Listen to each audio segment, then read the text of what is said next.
बिस्मिल्लाहिर्रहमानिर्रहीम। अस्सलाम वालेकुम। वैसे तो सेनेट ऑफ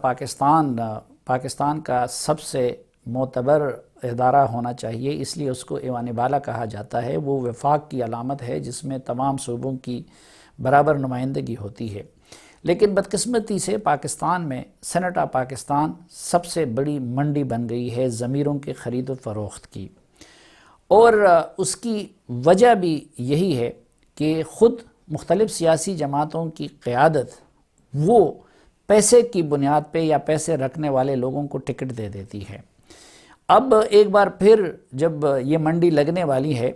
तो पीटीआई ने भी अपनी स्ट्रेटजी बदल दी है और पीटीआई की क़यादत और इमरान खान साहब ये कह रहे हैं कि वो इलेक्शन को शफ़ाफ बनाने के लिए चाहते हैं कि ओपन वोटिंग हो, जबकि दूसरी तरफ मुस्लिम लीग नून और पीपल्स पार्टी अपने माजी के मौक़िफ़ के बरक्स वो खुफिया वोटिंग पे इसरार कर रही है। और पीपल्स पार्टी और नून लीग का ये कहना है कि चूँकि इमरान खान साहब से और उनकी क़यादत से उनके MNAs और MPAs नाराज़ हैं, और उधर भी बात यही आती है कि वो जुल्फ़ी बुखारी जैसे लोगों को और हफ़ीज़ शेख जैसे लोगों को और सानिया निश्तर जैसे लोगों को मुंतखब कराना चाहेंगे जिनका पार्टी के साथ माजी में कोई वास्ता नहीं था, बल्कि वो किसी वजह से इमरान खान के करीब हो गए हैं, तो इसलिए वो इसको ओपन करना चाहते हैं। अब ज़रा हमें जायज़ा लेना चाहिए कि ये जो पैसे की बुनियाद पे सियासत करने वाले लोग हैं इस वक्त वो किस जमात के साथ ज़्यादा हैं। मसलन 3 किस्म के लोग होते हैं जो सियासत में अपनी जगह पाते हैं या जो इक़्तिदार के ईवानों तक पहुँचते हैं। एक वो लोग जो किसी वजह से उन्होंने अपना हलका इस्टेब्लिश किया होता है, या जागीर की वजह से, या फिर सरदार होने के नाते, या फिर मजहबी बुनियादों पे, या फिर ये कि उन्होंने अपने हलके में काम किया होता है। लेकिन जिन लोगों का हलका होता है, जिनको इलेक्टेबल्स कहा जाता है, तो एक अमूमन वो लोग इन ईवानों तक पहुँचते हैं। दूसरी कैटेगरी में वो लोग आते हैं कि जिनमें कोई ख़ास सलाहियत होती है, मसलन जिस तरह मुशाहिद हुसैन साहब हैं, उन्होंने अपनी जगह सियासत में बना ली है, या पीपल्स पार्टी के पास शेर रहमान साहबा हैं, या इसी तरह के और जमातों में भी इस तरह के लोग हैं कि जिनकी कोई ख़ास महारत होती है और वो पार्टी क़यादत के करीब हो जाते हैं और फिर वहाँ से वो सेनेट में आ जाते हैं। या फिर इस तरह के लोग होते हैं कि जो पार्टी के लिए उनकी कुर्बानियाँ होती हैं, पार्टी क़यादत के करीब होते हैं, जिस तरह मुशाहिदुल्लाह साहब हैं, या इवन पीटीआई में हम ये कह सकते हैं कि जो फैसल जावेद साहब हैं। लेकिन एक कैटेगरी उन लोगों की है कि जो सिर्फ़ और सिर्फ पैसे की ज़ोर पे इन ईवानों तक पहुँचते हैं, ना उनको सियासत का तजुर्बा होता है। अपनी जगह पे वो अच्छे लोग होते हैं या बुरे लोग होते हैं वो अपनी जगह पे, लेकिन उनके पास पैसा होता है, और जब पैसा आ जाता है तो वो फिर अपने लिए सियासत में भी जगह ढूंढना चाहते हैं और फिर असर रसूख भी या अपने कारोबार का प्रोटेक्शन भी चाहते हैं। अब हमें ज़रा पिछले इस वक्त जो सेनेट में लोग हैं उनको अगर हम जायज़ा लें तो ये जो पैसे वाले कैटेगरी है, मसलन शहजाद वसीम साहब हैं, ठीक है, उनका एक अरसे तक सियासत में भी वो एक्टिव रहे हैं, लेकिन असल स्ट्रेंथ उनकी वो पैसा है। आज़म स्वाति साहब हैं।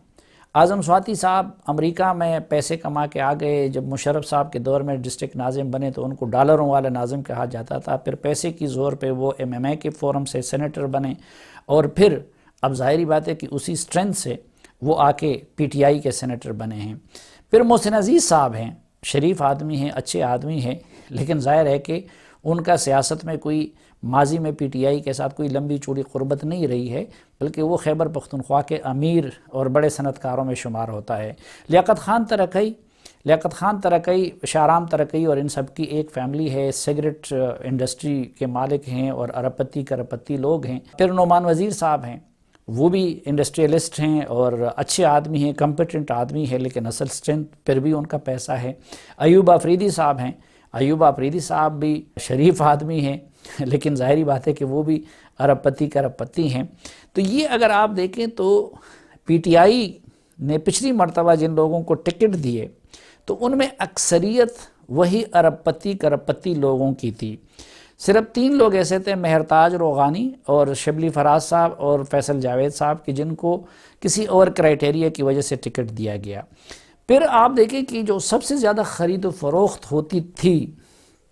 وہ فاٹا کے الیکشن میں ہوتی تھی، اور جو پورے پختونوں کے لیے اور خود قبائلیوں کے لیے بدنامی کا ایک بڑا ذریعہ تھا، کیونکہ چند ایم این ایز ہوتے تھے اور وہ نصف درجن سینیٹر منتخب کرتے تھے، اس لیے سب سے زیادہ ریٹ بھی وہاں پہ لگتا تھا، اور اس میں کوئی غریب آدمی، کوئی مڈل کلاس آدمی اس الیکشن میں حصہ لینے کا تصور بھی نہیں کر سکتا تھا۔ اور دوسری طرف یہی ارب پتی جنہوں نے مختلف طریقے سے پیسہ کمایا ہوتا ہے، جائز ہوتا ہے یا ناجائز ہوتا ہے، میں اس وقت اس کا ذکر نہیں کرتا، لیکن مثلا وہاں سے حاجی مومن خان آفریدی صاحب ہیں، ارب پتی ہیں، اورنگزیب خان ہیں، ارب پتی ہیں، سجاد حسین توری ہیں، وہ بھی الحمدللہ امیر کبیر آدمی ہیں، ہدایت اللہ وہ بھی امیر کبیر خاندان سے تعلق رکھتے ہیں، اور ماضی میں پیپلز پارٹی سے وابستگی تھی، ان کے بھائی شوکت اللہ کو زرداری صاحب نے گورنر بھی بنایا، ان کے والد صاحب بھی ایم این اے رہتے تھے، ہلال الرحمان وہ بھی ارب پتی ہیں، مرزا محمد خان آفریدی وہ بھی انڈسٹریلسٹ اور ارب پتی ہیں، ہمارے دوست شریف آدمی ہیں، اور تاج محمد آفریدی جو کہ شاہ جی گل آفریدی کے بھائی ہیں، اور کراچی میں ان کی بڑی انڈسٹری ہے اور بھی ان کے بڑے کاروبار ہیں۔ اب یہ جتنے بھی لوگ فاٹا سے آئے تھے یہ سارے عمران خان صاحب اور پی ٹی آئی کے ساتھ ہیں اور ان کو سپورٹ کر رہے ہیں، کچھ نے باقاعدہ ان کی پارٹی کو جوائن کیا ہے، اور کچھ مثلا تاج محمد آفریدی صاحب اگرچہ قبائلی علاقے سے ان کا تعلق ہے لیکن انہوں نے باب پارٹی کو جوائن کیا ہے، لیکن یہ سب عمران خان صاحب کے ساتھ ہے۔ ان میں سے صرف ایک سینیٹر شمیم آفریدی، اور شمیم آفریدی کی اصل سٹرینتھ بھی ان کا پیسہ ہے، وہ مسلم لیگ نون کے ساتھ ہے۔ پھر ہم سب جانتے ہیں کہ یہ زیادہ ضمیروں کی جو خرید و فروخت ہے یہ بلوچستان میں ہوئی تھی، اور بلوچستان کے جتنے بھی لوگ تھے وہ بھی اس وقت عمران خان صاحب کی حکومت کے ساتھ ہیں اور ان کے دست و بازو بنے ہوئے ہیں۔ وہاں سے بھی اگر میں صرف نمونے کے طور پر دو نام، وہ بھی احمد خان صاحب ہیں۔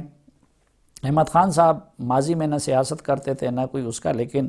ان کے بہت بڑے کنسٹرکشن کمپنی ہیں اور وہ بھی ارب پتی ہیں۔ خدا بابر صاحب ہیں، پڑھے لکھے ہیں اور ایکٹیو ہیں، گوادر سے ان کا تعلق ہے،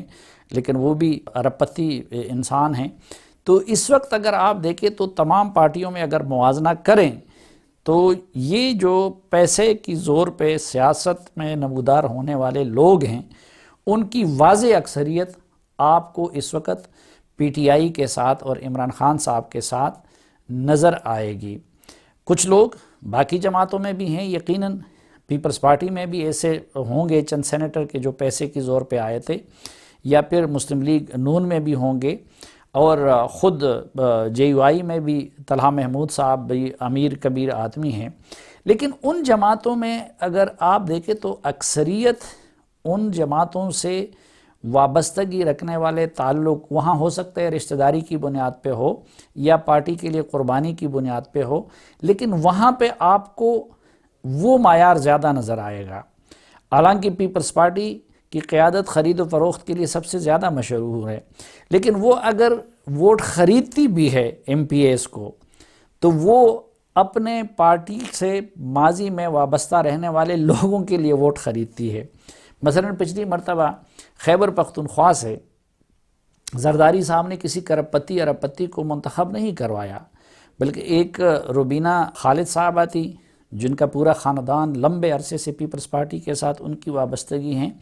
اور دوسرے ایک ایسے غریب آدمی کو وہاں سے سینیٹر منتخب کروایا کہ جن کا وہ تصور بھی نہیں کر سکتے تھے۔ اب اس سے اندازہ لگایا جا سکتا ہے کہ اصل ارادہ کیا ہے۔ اصل ارادہ یہ نہیں ہے کہ پیسے کے اثر و رسوخ کو ختم کرنا مقصود ہے، بلکہ اصل مقصد یہی ہے کہ اپنی مرضی کے لوگوں کو وہ منتخب کرانا چاہیں گے، اور مسئلہ یہیں پہ بن جاتا ہے کہ جب پارٹی لیڈرشپ خود پیسے والے لوگوں کو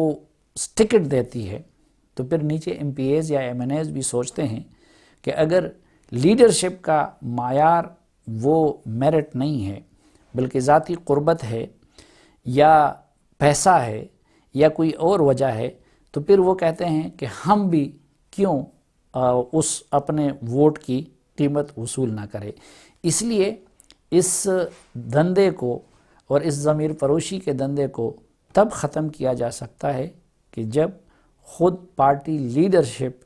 وہ پیسے کی بنیاد پہ، ذاتی یاری دوستیوں کی بنیاد پہ اور ذاتی خدمت کی بنیاد پہ ٹکٹ دینے کی بجائے میرٹ پہ اور پارٹی کے ساتھ وفاداری اور قربانی کی بنیاد پہ ٹکٹ دے دیں۔